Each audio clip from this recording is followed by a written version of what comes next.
3D printers are an incredibly powerful tool. But just like any tool, they need to be used with the proper precautions and safety measures, or you can cause yourself some serious harm. And at least according to my survey on the possible dangers of 3D printing, a large amount of people don't know that. So I think it's important that you, if you are interested in 3D printing or even want to own one, that you are aware of the possible dangers that come with owning such a tool. Now, 3D printers are very powerful, but they must be taken care of responsibly. I've always wanted a 3D printer, especially since freshman year of high school, though the problem was it's very expensive. And so I would always go to my local micro center and try to get the Ender 3 Pro, or at least save as much money as I could for it, though I never could afford it. So I would always ask my friends, did you ever have issues with 3D printers? Would you ever want to warn me about something? And they'd always tell me this: my 3D printer always catches fire. My 3D printer can release deadly fumes in the air, so you gotta be extra careful. My 3D printer is very delicate. And so, this led me to decide maybe I need to do my own research. And so I did. And after all that research, I decided I can't own a 3D printer in my own home. But that doesn't mean you can't. But it is important you are aware of the proper precautions you need to take and the proper risks that come with owning a 3D printer. Now, over the course of this presentation, I'm going to go over 3 major points. Firstly, what we use 3D printers for in their growing popularity. Secondly, the possible risks that come with owning a 3D printer. And thirdly, how we can minimize these risks. Now, to begin with, 3D printers are used by consumers and businesses alike for a variety of different things. Hobbies, art, work, literally anything, especially prototyping. Though, specifically in the case of businesses, they use it to make the prototyping phase of their products and designs significantly quicker. As in an article by Kyle Maxey called "Nike and Adidas Use 3D Printing to Speed Up Prototyping," he writes about how when Adidas used 3D printing, it significantly reduced the amount of man-hours required during the prototyping phase. And in another article by Ricoh, a company known for making office equipment, they write how up to 85 or 90% of time and money is saved during prototyping when used 3D printing during the process. Though it's not just useful for businesses, of course, it's also very useful for the average consumer for a variety of different things. As an example for one, an article by Pratik and Prashant Jain called "Use of 3D Printing in Home Application," they bring up how many users use 3D printing to replace old products they have or repair these old products for cheaper than going outside and buying new ones. Not only that, but in that same survey I mentioned earlier, I asked people if they were aware of the growing popularity of 3D printers among Gen Z, with a large majority of them saying yes. And again, a large majority of the people who participated in this survey were actually members of Gen Z. Though, now that you know all about 3D printers and why we use them and the increasing popularity, I think it's time you know about the possible dangers that come with owning such a tool. Now, again, going back to that same survey, 87.5% of people who participated were genuinely interested in 3D printing.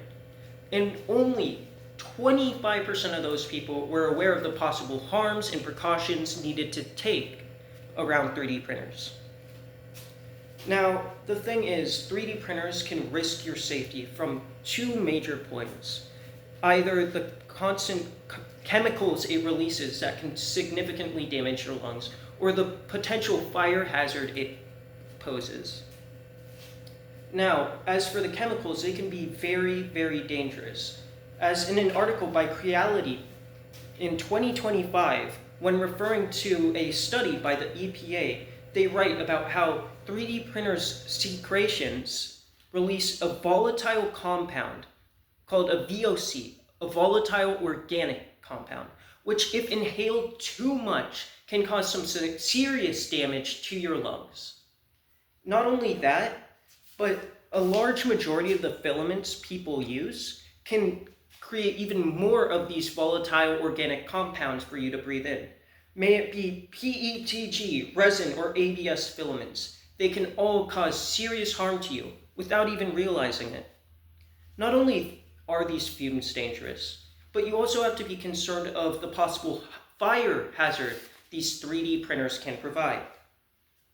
As an example, in a blog post by Snapmaker called 3D Printer Fire Safety, they write how a common issue with 3D printers is thermal runways, which is when the bed of the 3D printer overheats to the point temperatures get so high it causes the machine to blow up into flame and can risk the surrounding area being burnt, or worse. Not only that, but looking at an article by Pallavi Mahajan on SelfCAD called 3D Printer Fires, he writes, most 3D printers catch fire, so you must always make sure you're nearby your 3D printer and never leave it unattended, since not only is this a common issue, but it is very dangerous. So now you know about the possible dangers of 3D printing, from the fires to the fumes to the volatile organic compounds. But that doesn't mean we can significantly reduce the threat they pose.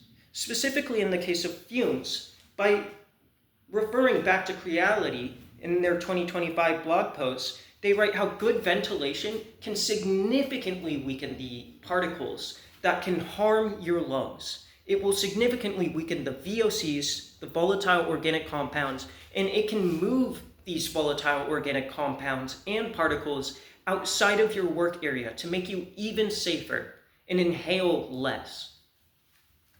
Not only that, but by choosing specific types of filaments, when going back to that Creality blog, you can reduce the amount of VOCs that are produced by your 3D printer, making yourself even safer from inhaling too many volatile organic compounds or any additional particles. Not only can we prevent these fumes, volatile organic compounds, or particles from getting too out of hand, but we can also try to prevent fires from even starting in the first place. As going back to that same article by Snapmaker, they write how certain 3D printers even have a kill switch if it gets too hot. So as long as you keep an eye on which 3D printers you buy, you can make sure you're safe and that your home or 3D printer will never catch fire.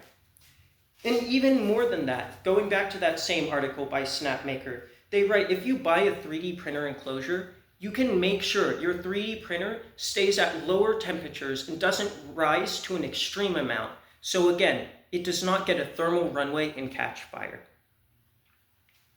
So now you know how powerful 3D printing can be, but also the possible dangers it poses. It can bring us deadly fumes, it can start fires, but it could also be useful for repairing items in our home, hobbies, useful for businesses. And we can also take steps to avoid the possible dangers 3D printing provides, from good ventilation to choosing our filaments correctly to choosing our branding on our 3D printers properly. Again, I am not trying to scare you away from buying a 3D printer, but I just want you to make sure you can make the proper precautions before you even buy a 3D printer. Now, I always compare 3D printers to a favorite little quote of mine. With great power comes great responsibility. 3D printers are an incredibly powerful tool, but they must be held at a responsible rate. If you do not responsibly handle your 3D printer, you can risk causing yourself and others serious harm. So as long as you make sure you follow the proper precautions, you have good ventilation, the proper 3D printers, the proper filaments, and the proper encasing, you can be safe and make sure your 3D printer cannot harm you or anyone else. Thank you for listening to my presentation.